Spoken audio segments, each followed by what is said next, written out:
The Senate healthcare debate is on. The Senate bill is not exactly like the House bill, but the general ideas are pretty much the same. Cato Institute senior fellow Michael Tanner recently spoke to Wisconsin Manufacturers and Commerce about healthcare reform. He says all around the country, people pretty much have the same concerns. If you have health insurance today and you like it, can you keep it? Now, this has been a big topic in Washington. The president hardly ever gives a speech without saying several times in that speech, if you have health insurance today and you like it, you get to keep it.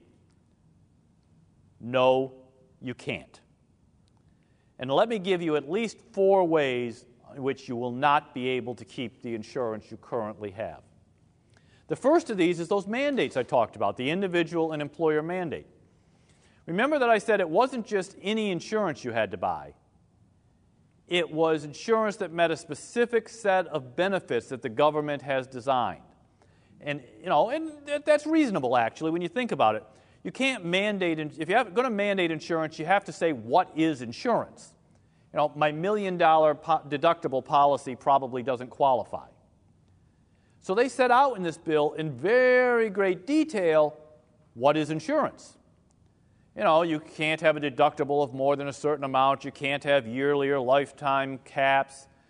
It has to include certain benefits, dental care and vision care, prescription drugs, alcohol and drug rehabilitation therapy, mental health benefits.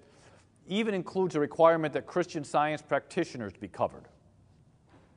And if that wasn't enough, they actually create a commission headed by the Surgeon General that will develop additional benefits that will be required to be in this plan. Well, what happens today if you have a plan that you like, but it doesn't meet all these requirements? Well, if it's an employer-provided plan, if it's the plan you provide to your workers, you will have 5 years to come into compliance. At the end of 5 years, the insurance you offer your workers must meet all the requirements that are set out in this bill.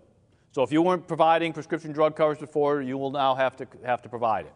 So you will have to change from whatever plan you currently have to one that meets all of these requirements within 5 years. Even if the new plan is more expensive, even if it contains benefits your workers don't want, or even if it has benefits that people are morally opposed to, which is why we're having a big fight over whether it should include abortion coverage and so on.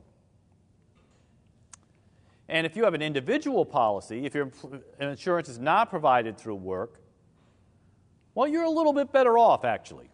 You're grandfathered in. You don't have to change your individual insurance plan unless you make any change whatsoever to that plan.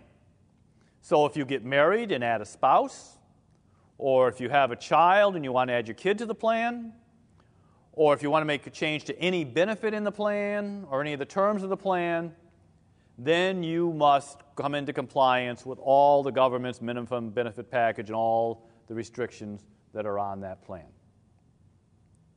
So just by virtue of that alone, the vast majority of Americans will not be able to keep their current insurance. For the MacIver Institute, I'm Bill Osmolsky.